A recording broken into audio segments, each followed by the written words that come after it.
Salmos 37. Yo quisiera, a propósito de los cumpleaños que estuvimos cantando, cada vez que uno llega a los ceros, como 20, 30, 40, y le decía ayer a una joven, cada vez que uno llega a esos ceros, pareciera ser que uno tiende a pensar en todo lo que ha sucedido.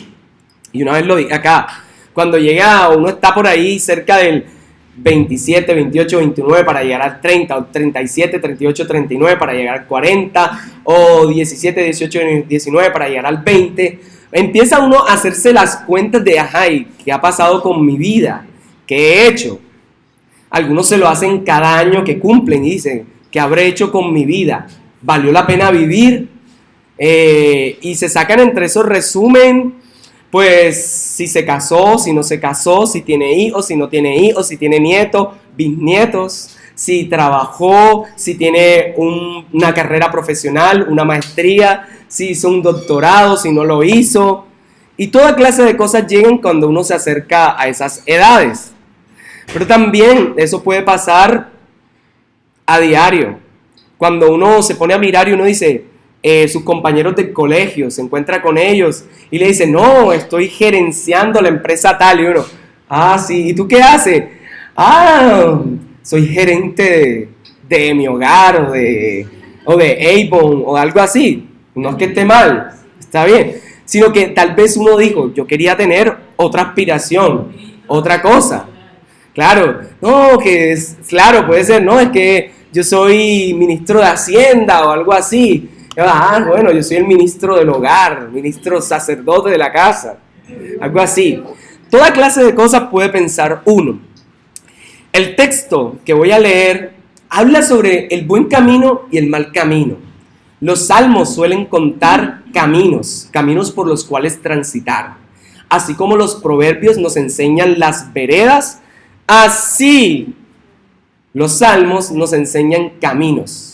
Pero a veces los caminos de los salmos no son como uno pensaba, no son como se los imaginaba, no son como usted se los creía. Sí, a veces los caminos de los salmos son difíciles de transitar. Y eso lo va a decir David.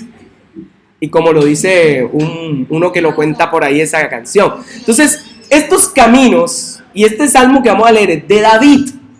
Y si alguien supo caminar por el buen camino, pero también andar por el mal camino, fue don David. David estuvo en el ejército de Israel, pero también estuvo en un ejército paramilitar. Claro, estuvo en un ejército alterno. De hecho, estuvo en un grupo de bandoleros. Esos famosos valientes de David eran un grupo de insurgentes, si usted lo revisa ahí lo que dice. Entonces David estuvo transitando. De hecho, una vez lo fueron a contratar, el rey de los filisteos, para que atacara a los propios israelitas, porque sabían que él era un mercenario. Esa es la palabra que más se usa, un mercenario. Al que le pagaba, iba. Pero entonces, con todo y eso, este hombre tenía el corazón de Dios.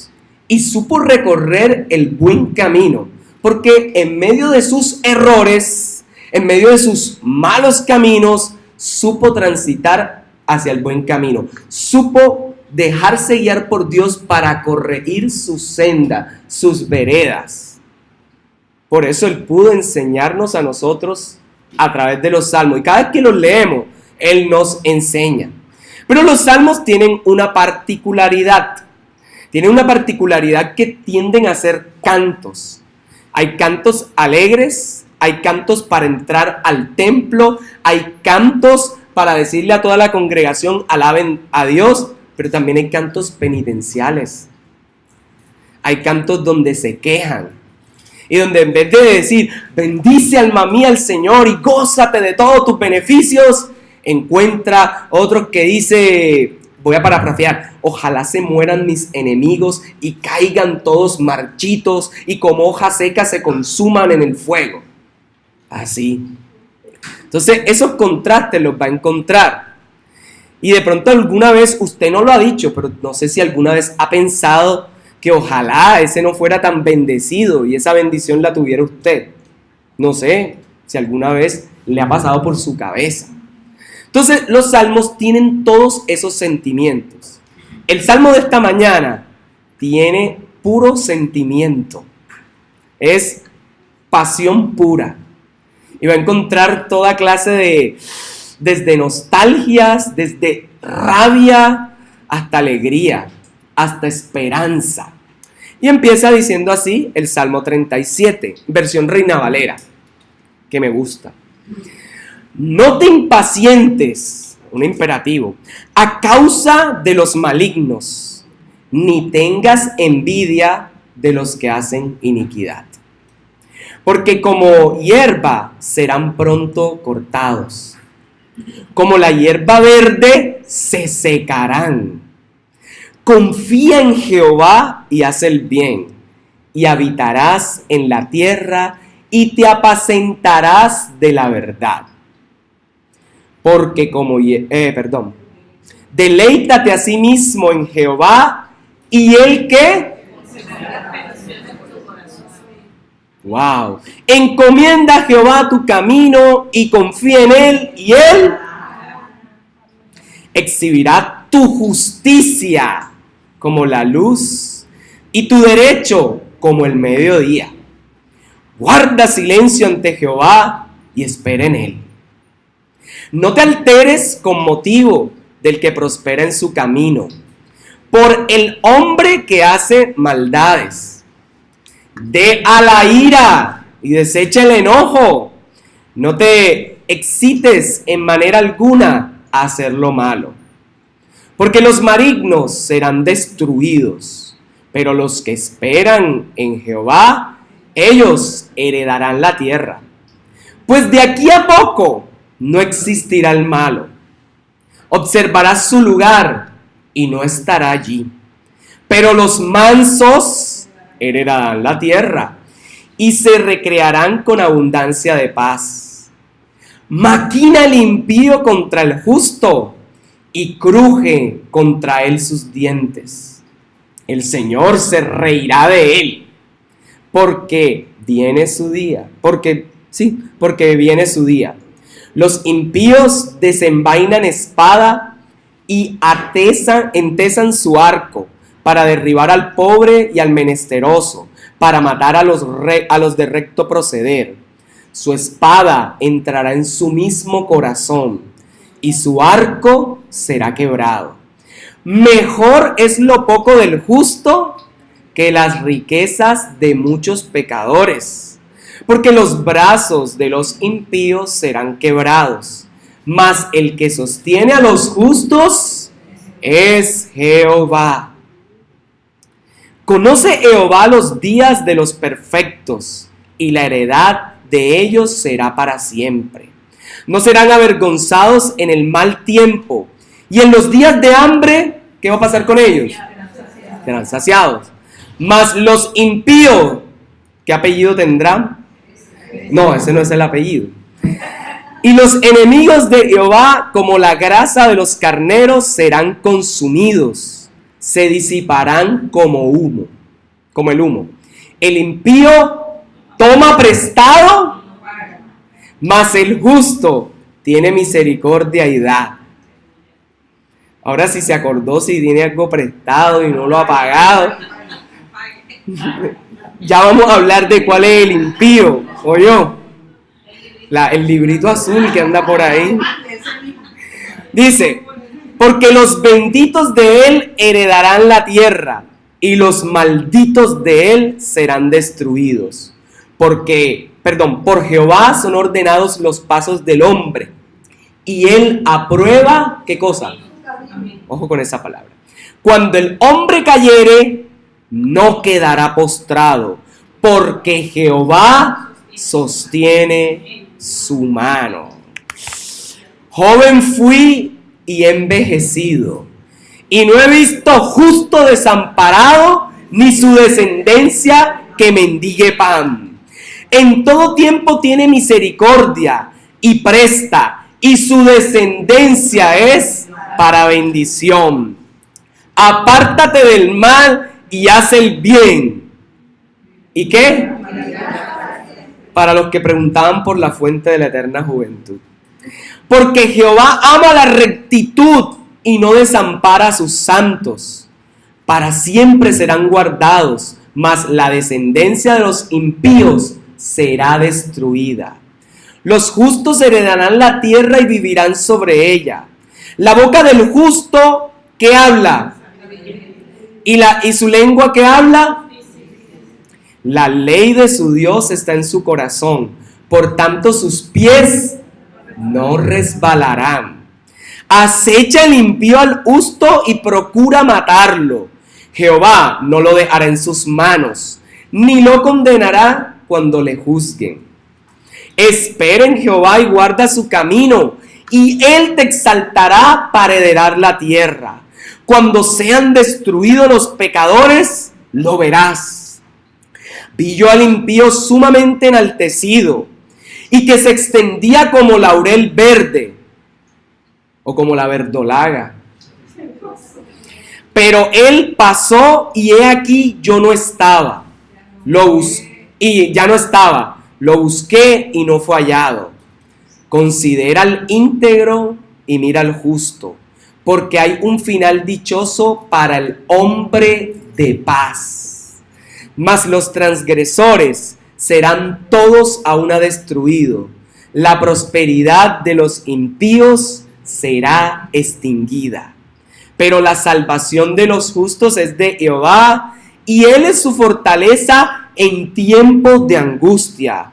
Jehová los ayudará y los librará, los libertará de los impíos y los salvará por cuanto en él esperaron. Qué belleza de texto, ¿cierto? Qué belleza de texto. Y quiero que se quede esta mañana con el 24. Cuando el hombre cayere, no quedará postrado, porque Jehová sostiene su mano. Quiero que esta mañana vayas a salir con esa promesa, no con promesa. Cuando el hombre cayere, no quedará postrado, porque Jehová sostiene su mano. Apréndaselo. Proverbios 37, 24. Salmos 27, 34. Oiga, estaba pensando en el proverbio. Cuando el hombre cayere, no quedará postrado, porque Jehová sostiene su mano. Marcos 37, ¿cuál es la cita? Salmo. Bueno, díganlo. Cuando el hombre cayere, no quedará postrado, porque Jehová sostiene su mano. Eso, Salmo 37, 24. Guarde esa palabra para usted. Bien, si usted mira ese salmo, mire los versículos 1 al 9. Obsérvelo ahí en su Biblia de papel o en su dispositivo electrónico en modo silencio o avión, que no interrumpe. Del 1 al 9 aparecen los primeros imperativos. Aparecen unas palabras como haz esto, haz lo otro, haz esto. Del 10 al 33 aparecen unas indicaciones que nos muestran cómo Dios retribuye, cómo Dios le paga a la persona de acuerdo a si ha vivido como justo o si ha vivido como necio, si se ha ido en pos de sus caminos o se ha desviado. Entonces, versículos 1 al 9 hay unas órdenes iniciales.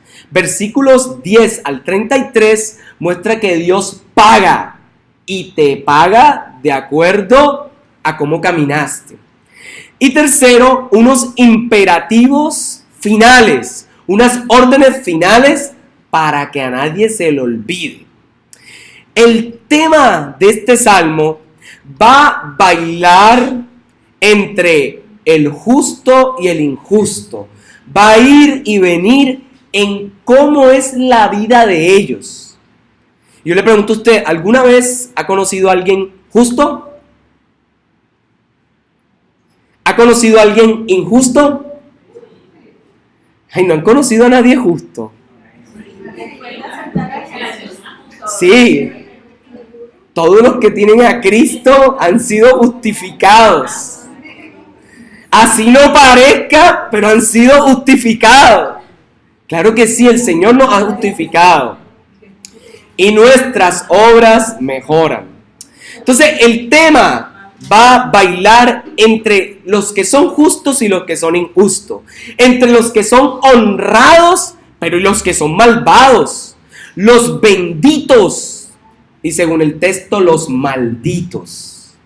Así va a estar oscilando el salmo que David canta. Y lo canta en lo que para nosotros es 40 versículos. Aquí la gente justa, la gente honrada, la gente temerosa, tiene una apariencia que se ve a los ojos de los demás como insignificante. Porque cuando lo ven dicen, vea usted, ese es él. Yo no sé si alguna vez le ha pasado que se han preguntado, han hablado por teléfono con usted y cuando lo ven en persona, ustedes. ¿Sí le ha pasado alguna vez? A mí me ha pasado, sobre todo, bueno, y hace años, que preguntaban, no, sí, pastor, sí, es que para un matrimonio, una cosa, por la parte civil. Entonces me preguntaban o querían hablar algo, una reunión. Y cuando yo llegaba, veían, bueno, ¿quién eres? No, yo soy el pastor. ¿Cómo? Sí. Yo no sé, siempre como se decepcionaban, veían. ¿Está muy joven o qué? Pero pasaba. Y también, bueno, en la U, iban a ver, yo me sentaba, a veces lo hacía a propósito, me sentaba el primer día de clase para ver, dando clase. Y después me paraba a dar la clase. Como había relacionado con alguno antes que llegara, cuando sabían que era el profesor. Usted es profesor. O sea, que quedaban sorprendidos. Y a veces ni se daban, ya decían, vea usted, yo esperaba a alguien más viejo. Y así solía pasarme en el trabajo que estuve en la parte financiera. Siempre que me llamaban, porque la costumbre es, señor Jorge, mira, para un crédito, para esto. Y cuando yo llegaba al lugar donde estaba la microempresa o algo, yo llegaba, buenas, vengo de parte de tal entidad financiera. Sí, ¡ay! Es usted. Y como eso hace muchísimos años, decían, vea usted, yo estaba esperando un señor grande, grueso, canoso. ¡Ay! Y yo decía, oye, pero no disimulan. Por lo menos diga, buena, y quédese eso por dentro. Pero el texto es así.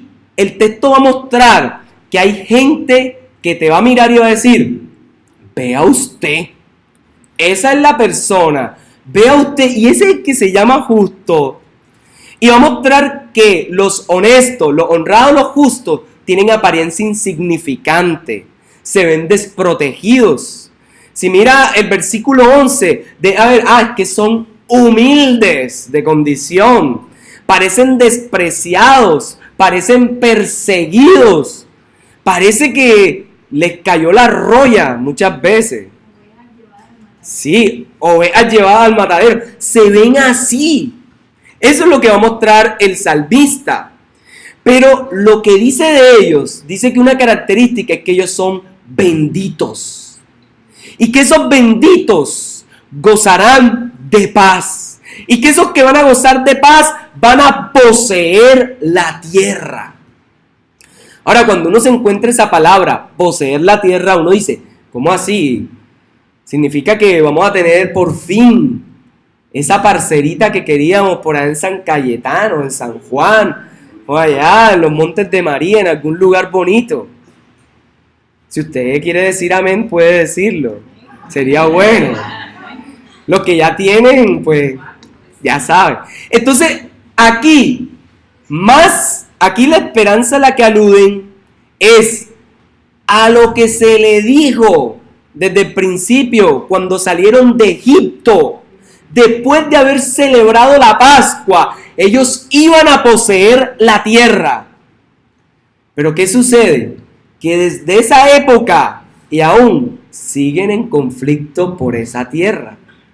Entonces, aquí la promesa de la cual habla David y alude, habla acordándose de lo que Dios le dijo a Abraham: y te daré una descendencia y habitarás esa tierra. Lo que se le dijo a Isaac, a Jacob, lo que le dijo al mismo pueblo, a Josué: vayan y pisen, que les daré la tierra.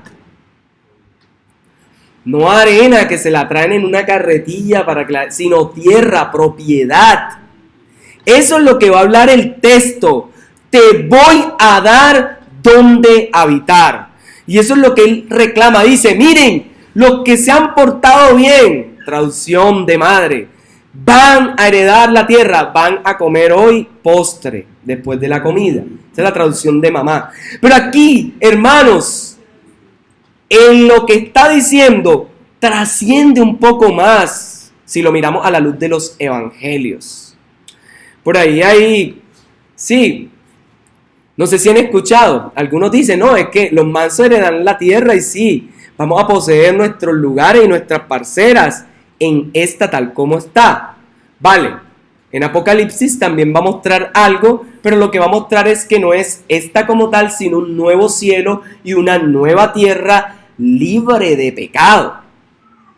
Algunos hablan de esta tierra tal cual está, pero lo que da a entender el texto de Apocalipsis es: formará y creará una, así como nosotros hemos nacido de nuevo, y nos glorificará nuestro cuerpo, así esta tierra será glorificada. Se envolverá, se quemará con un papel y quedará una mejor. ¿Ok? Pero eso es tema para otro día. Entonces, aquí a lo que alude es a la esperanza de tener un rancho, una tierra. Van a heredar la tierra. Y yo no sé aquí cuántos quieren su casa, su hogar, o también su rancho, un rancho grande, allá donde usted vivía. Sí, bueno, no donde quiera, hermana, donde usted quiera. Entonces, aquí la alusión de poseer la tierra es decirle a ustedes, si miran los versículos 25, no van a tener que mendigar. Y para mí es interesante cómo el texto avanza y dice: no van a tener que mendigar. Porque, como dicen los versículos 3 y 11, ustedes se saciarán de los bienes, de lo que produce la tierra. Entonces, vamos a encontrar esa tensión, la de los bienaventurados, la de los rectos que van a poseer la tierra. Pero vamos a encontrar un contraste de los impíos, que son los que actualmente la poseen. Y yo no sé si quiere mirar un poco la realidad colombiana y pensar cuáles son los mayores poseedores de tierra. Yo no sé. Algunos dirán: no, son las vacas. Sí, claro, las vacas son las dueñas de todo. Pero aquí el texto puede hacernos pensar que muchas veces, sí, uno tiene la esperanza, como dice el salmista, van a poseer. Pero mientras vivas en esta tierra, la realidad es diferente. De hecho, muchas veces aquí no todos tienen los medios de producción, es decir, son los empresarios que emplean a otros. Y Dios permita que ustedes puedan tener en el futuro los medios de producción para que empleen a otros. Porque eso va a ser un alivio para los trabajadores. Entonces, el texto va a mostrar: los malvados gozan de buena posición. Podrán estar en posición de gobernar. Sí, algunos son inmaduros en el poder, ¿cierto? Y están bien armados, versículo 14. Emplean sus recursos, todo lo que tienen, no para hacer el bien, sino para asesinar, versículo 14. Y son malditos, según el versículo 22. Y peor, Dice que serán exterminados y excluidos de la tierra, como dice el versículo 9, el 22, el 28 y varios de ahí, hasta el último, en el 38, bueno, el antepenúltimo, dice que serán exterminados, que se desvanecerán, esta palabra es muy fuerte, como el humo. ¿Alguna vez usted ha envidiado o ha querido ser como uno de esos grandes, poderosos empresarios de este país? ¿Alguna vez ha querido tener su fortuna? ¿Quién sabe? De pronto ha querido tener eso. Pero aquí el texto lo que va a dejar ver es esas fortunas y la suerte de ellos se desvanece como el humo. Por ahí el domingo pasado estuvimos en un asado. Y eso, el humo salía. Y el olor de carne se esparcía hacia los vecinos. Oiga, los vecinos sentían, páseme un pedazo de carne, ¿cierto? ¿Nunca le ha pasado a usted que ha estado al lado de un asado? Ha sido el vecino que no hizo el asado, sino el que olió el asado que hicieron. Ese humo se va, no se queda. Así es la suerte de a todo aquel que en esta vida tiene poder y lo usa para el mal. Tanto así que Eclesiastés va a dejar ver, la vida es como neblina. La vida es pasajera. Entonces, ese es el primer gran contraste. Pero Dios, hermanos, en medio de la realidad del justo y del impío, deja ver que no está apático.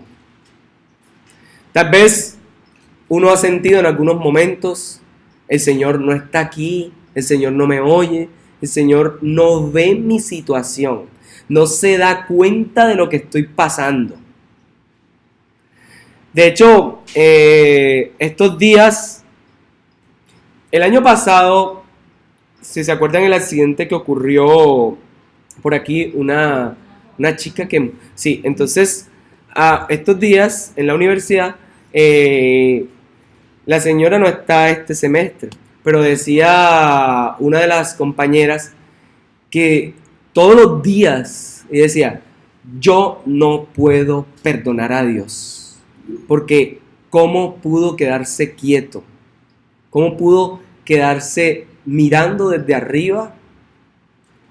Que intentaran, fueron a robarle el bolso, iba en una moto, la chica, iba en una mototaxi, y vienen los otros en otra moto y le jalan el bolso, y cuando se lo jalan, se desestabiliza. Perdón, no iba en un mototaxi, iba con el papá, y se cae, y un carro la atropella.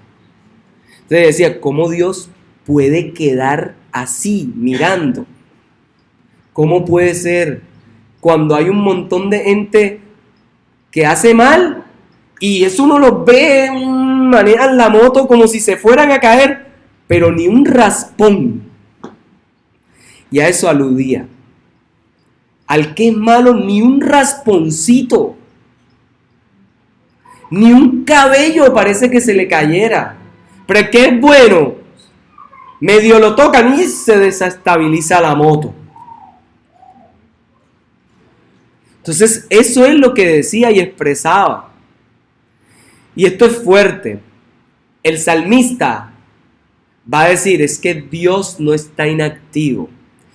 Dios está cuidando. Dios sí observa, pero Dios está atento para rescatar. Y lo va a hacer en el momento propicio.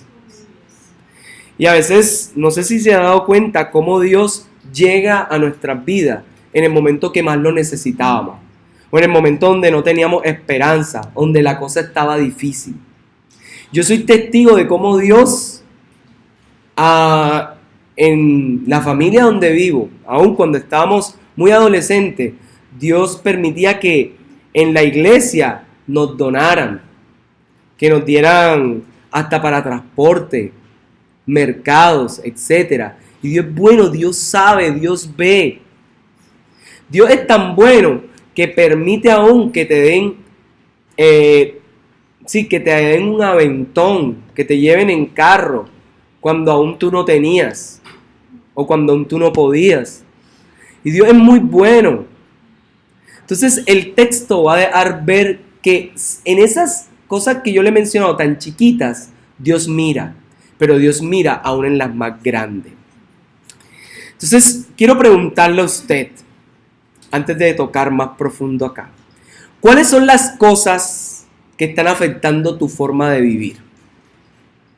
¿Será que al fiarte cómo le va bien a otro, a veces tú te cuestionas? Y vuelvo a la analogía principal, a la primerita que hice, cuando usted está cerca de cumplir los 20, 30, 40, que empieza a cuestionarte sobre qué he hecho, sobre todo esto, o si lo haces todos los años cuando cumples. ¿Qué está afectando tu manera de vivir y de ver las cosas?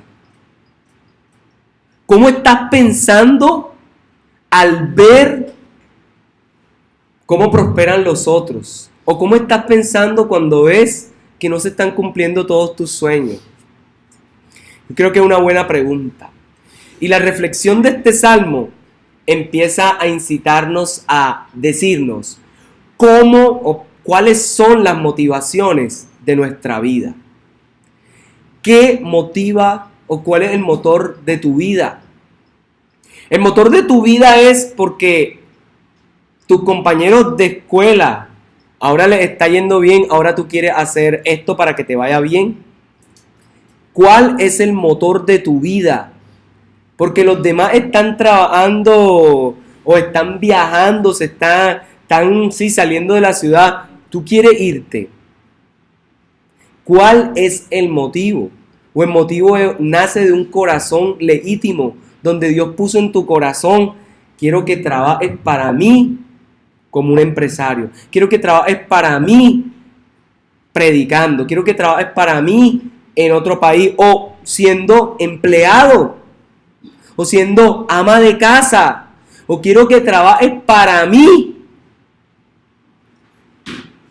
ayudando a los otros, repartiendo comida. Yo no sé cómo quiere Dios que trabajes. Y el Salmo, en primer lugar, va a mostrar esos esbozos de sabiduría. Y comienza con una advertencia. Mire los primeros versículos. Una advertencia sobre los deseos que se encaminan al mal. Y dice: no te impacientes a causa de los malignos, ni tengas envidia de los que hacen iniquidad. Eso es lo primero con que se inaugura el Salmo. Cuando mires a los demás y veas cómo están, relájate, cálmate. No te excites en pensar: pero ya él está bien, ya ellos están bien y yo, mira. Lo primero que dice el Salmo es: relájate, tranquilízate. Y yo no sé si estás preocupado hoy por tu futuro, estás preocupado por tu trabajo, por tu pareja, por tener dinero para algo, o porque quieres tener unos dispositivos mejores. Ya quieres dejar el celular viejito por uno muy nuevo. No sé. Pero el texto va a dejar ver: no te impacientes. Si hay algo que en nuestras vidas puede venir, es la impaciencia.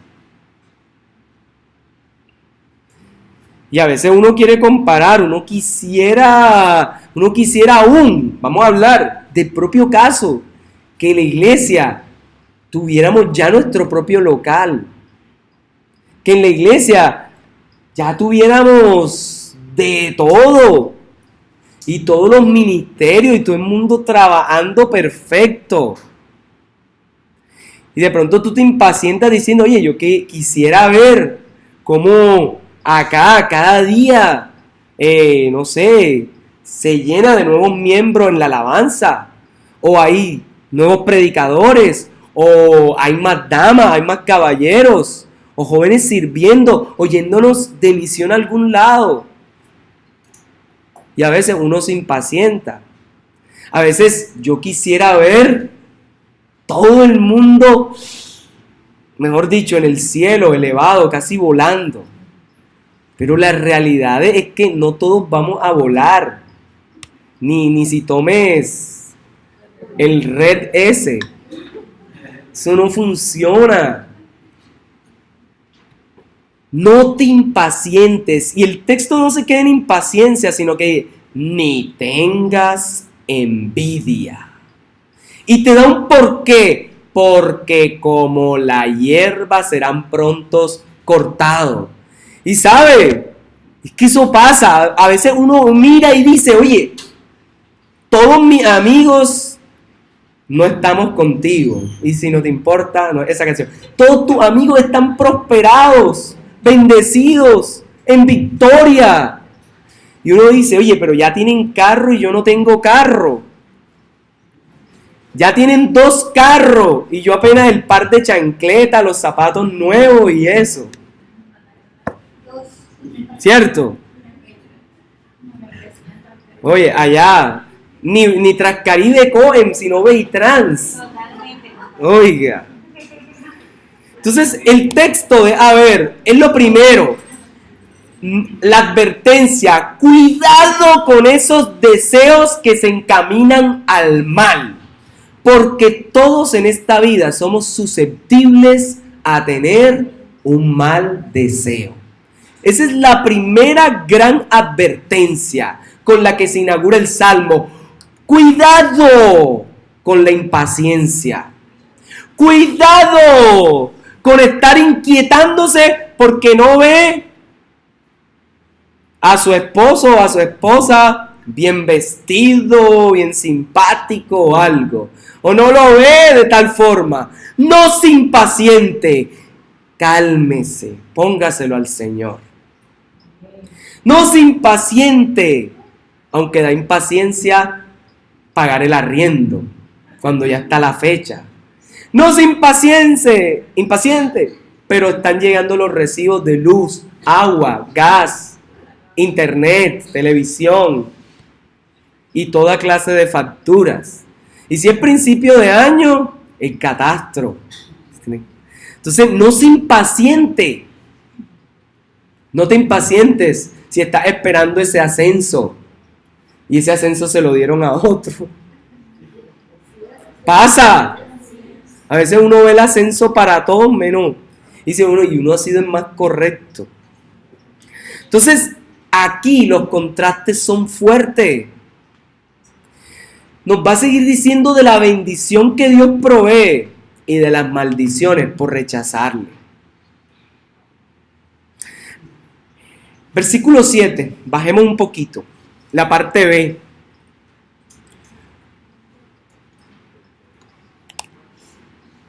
Dice, no te alteres con motivo del que prospera en su camino. Sí, el 7, la parte B, después de guarda silencio ante Jehová. La parte B de ese texto dice, no te alteres con motivo del que prospera en su camino. Fuerte. Siguen los sentimientos. Primero empezó con, no te impacientes. Segundo, no tengas envidia. Y el tercero, por si has resistido a vosotros, no te alteres. ¿Alguna vez se ha alterado? La mayoría fueron femeninos, ¿no? ¿Será? No. Pero bueno, yo he conocido personas que son en medio de las situaciones que te pueden alterar, bien aplomadas, que son inalterables, que uno las ve ahí, en la línea. Pero también he conocido otras, que no se necesita una situación difícil para que esté, ¡ay, ay, ay, ay! Eso pasa. Y uno dice, oye, no ha pasado nada extraño. O todavía no ha pasado lo extraño. Relájate. Entonces, lo que hace es que reconoce que en el mundo en que vivimos está lleno de luchas.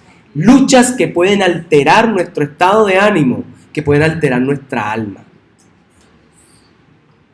No te alteres con motivo del que prospera en su camino, por el hombre que hace maldades. No te alteres por eso. Entonces, es muy fuerte la serie de sentimientos, la serie de imperativos iniciales. No, sí, no te vayas a alterar, no seas envidioso, no te impacientes. ¿Y será que es fácil o complicado no impacientarse a veces? ¿Complejo? Complejo, porque hay situaciones donde uno va a estar impaciente. Señor, es que yo quiero ver ya esa abundancia que tú me dijiste. Y peor, si alguien alguna vez orando te dijo, y el Señor te va a dar esto y lo otro y lo otro, y tú, ajá, y entonces, o me mintieron, o me engañaron, o qué. Y uno dice, Señor, y entonces, yo leí en la palabra que tú me ibas a dar esto, y nada. Como una hermana que ella, oraron por ella, y le dijo una hermana, ya está pronto a llegar tu promesa, hablando de su esposo. Imagínense, y nada, y pasaban los años. Y ella un día, desesperada, dijo, voy a abrir la palabra, y el versículo que caiga me va a confirmar si es que es. Hermanos, y la abrió, y le cayó un versículo bien popular. Y caerán a tu lado 1000 y 10,000, mas a ti no llegarán. Imagínense, esa hermana se decepcionó más. Yo tuve que decirle, la palabra no se usa así. Esto no es que jueguito de escoger la carta que más te guste. Sí, hermanos. Entonces, tenemos 3: impaciencia, envidia y no te alteres. Y en medio de eso, vemos que muchas personas sufren. Uno ve en la calle gente que sufre, ve familiares, amigos que a veces no tienen, o a veces uno mismo no tiene. Y la pregunta que hace el texto en esta primera gran parte es, ¿dónde está Dios? ¿Y usted se ha preguntado alguna vez dónde está? Y teóricamente usted decía, no, es que está allá arriba o está en mi corazón. Pero así dice, Señor, ¿dónde estás que no te siento?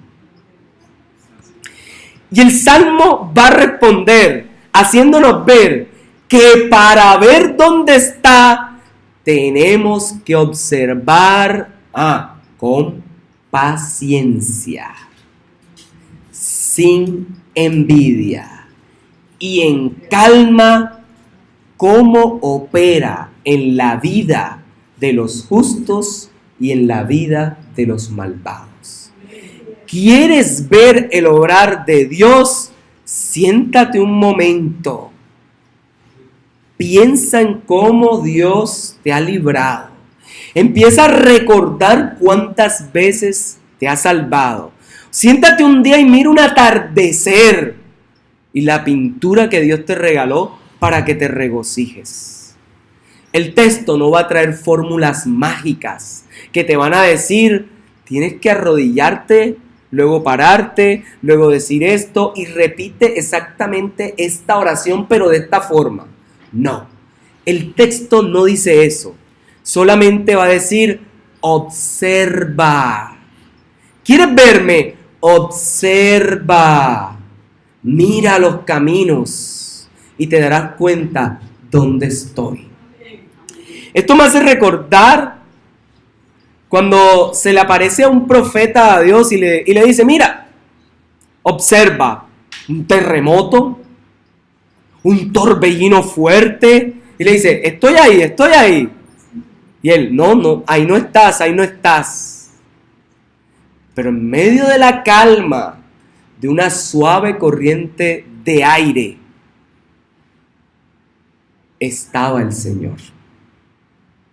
Ahora, para que podamos entender mejor la analogía del profeta, es que en esa época un Dios era Dios si habían truenos, relámpagos, rayos, centellas, terremotos y toda clase de catástrofes naturales y fuertes vientos. ¿Y no era Dios? Sí, simplemente había una brisa suave. Entonces aquí lo que está mostrándole algo lo contrario. Mira, tú acabas degollaste, sí, en mi nombre, a los profetas de Baal. Eso fue un gran estruendo. Te asustaste porque te amenazó una mujer y ahora estás buscándome y esperas que se mueva el mundo, que haya confirmación, que caiga la nieve en Cartagena para que sepas que estoy contigo. Yo no te voy a tirar nieve. No voy a hacer que llueva en todos lados menos en tu casa, o que llueva solo en tu casa y todo el resto de Cartagena seca. Yo solamente te voy a dar que me veas en medio del silencio. Porque muchas veces hablamos mucho y no escuchamos la voz de Dios en ese silbo apacible. Entonces aquí a la pregunta, ¿dónde está Dios? En medio de la impaciencia, de la envidia y de los estados de ánimo alterados, el Salmo responde, obsérvame mirando cómo vive el justo y cómo vive el injusto. Que al justo, a pesar de todas las dificultades, siempre tendrá para comer. Que el injusto, a pesar de tener todo el dinero para los mejores manjares, a veces no van a satisfacerle. ¿Le ha pasado alguna vez a usted que todos los días come lenteja y quisiera otro día decir, yo quiero comer algo más? ¿O que alguna vez se ha cansado de la comida de casa? ¿Quién sabe? Puede ser. Sí, pasa a veces. Y a veces uno decía, quisiera hoy ir a un restaurante, algo especial. Pero ¿sabe? Yo tengo amigos que pasan todo el tiempo en restaurantes especiales y dicen, yo quiero una comida de casa. De hecho, conozco a un chef que él le gusta más que todos esos platos exquisitos, prefiere ir a comerse el cucayo de la casa de su mamá. Sí. Y a que le hagan algo sabroso, y él come en uno de los mejores restaurantes de esta ciudad. Pero él dice, yo no cambio la cocina de mi casa. Y hay gente que tiene para comer manjares todos los días, no porque sea chef, pero se le atraganta el bocado por los problemas que tiene. Entonces, esto es lo primero que muestra. Ahora, pregunta, ¿cómo podemos vivir este salmo? Que es una buena pregunta. ¿Cómo podemos vivir en este mundo caído con una actitud agradecida? Porque hay dos tentaciones. Y para empezar a concluir, la primera tentación de la que habla el Salmo es irritarse. El versículo 1, 7, 8 nos muestran que uno se irrita a través de la impaciencia, a través del alterarse.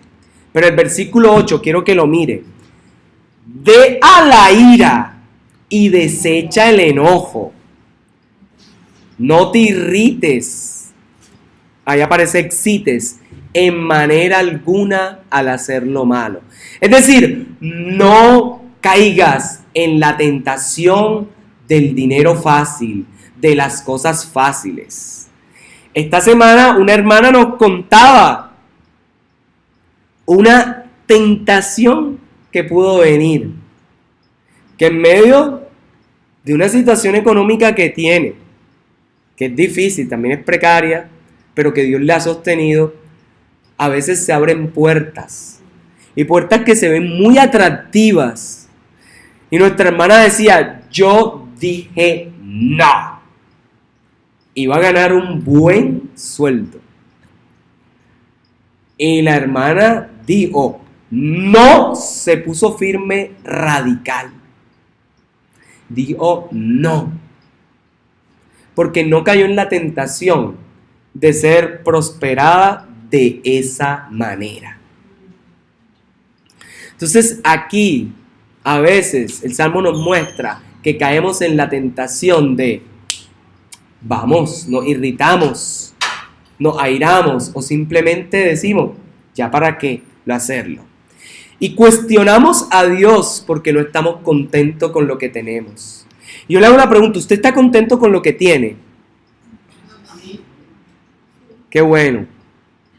Y que el Señor nos haga estar satisfechos, contentos. Obviamente queriendo mejorar nuestra calidad de vida. Pero que podamos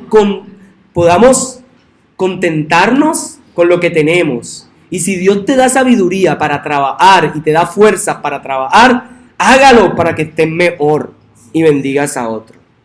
Y lo segundo, está la irritación, pero también está la envidia. Y la envidia de la que habla es de no estar satisfecho, pues lo que Dios te ha dado pareciera que es insuficiente. ¿Alguna vez no te has preguntado, Señor, tú parece que me has dado a mí menos que a los demás? Porque al hermano tal le diste tanto y a mí no me diste casi. La envidia a veces no la notamos. Y no la notamos en la forma en que se oye fea. Yo no soy envidioso. Pero a veces somos envidiosos sin saberlo, sin notarlo. Porque a veces en frasecitas como, ay Señor, pero cuando ve a alguien que está bien así, dice, y Señor, pero ¿qué me pasa? Yo que te he servido tanto, esa es clásica. Cuando uno dice, yo que te he servido tanto, y esos, mira cómo prosperan. El Salmo esta mañana nos va a llevar a una conclusión. Sí, al principio nos dice, no te irrites, no te impacientes, no envidies, no te alteres. Al final nos va a enseñar que Él está ahí para nosotros. Nos va a enseñar cosas como deleítate a sí mismo en el Señor. Versículo 4. Para Él, no te impacientes, no envidies y no te alteres. En primer lugar está, deleítate. Conténtate con lo que el Señor te ha dado. Conténtate en Él. Y dice, y Él te concederá las peticiones de tu corazón. ¿Y qué tipo de corazón tienes? ¿Es el corazón renovado por el Señor?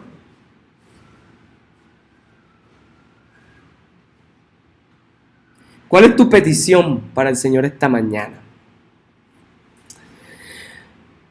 Para Él, no te impacientes, no envidies y no te alteres. Lo primero es, deleítate. Lo segundo, versículo 5, encomienda. Disfruta de Dios, deleítate. Y deleítate no significa solamente venir a cantar, no significa tocar guitarra, tocar piano o escuchar las alabanzas.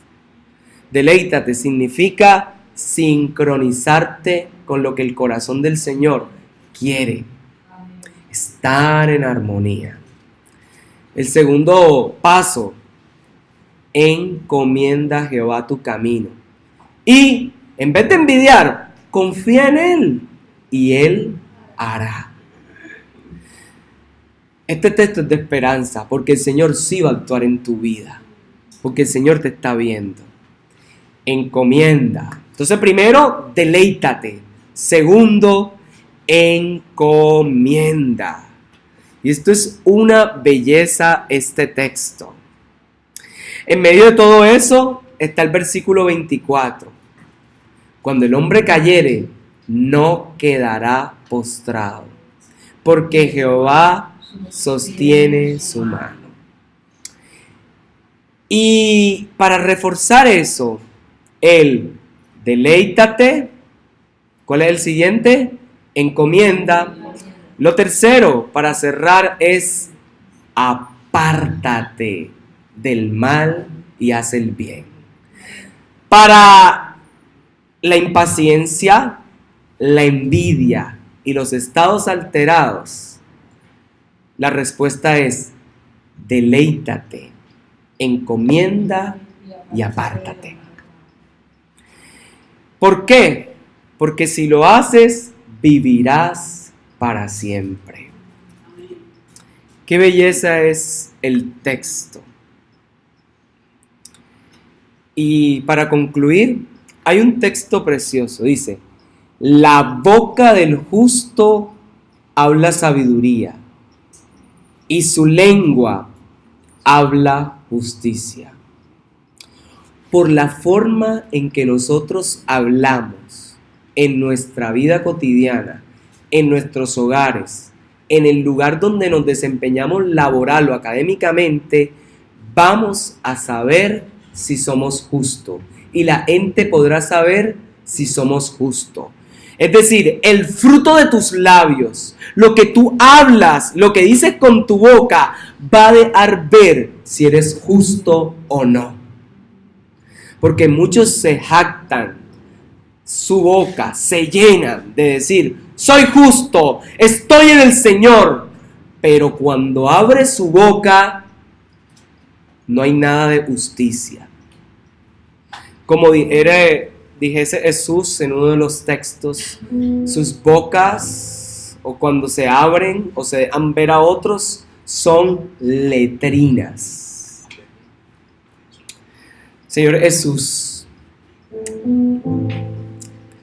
qué bueno eres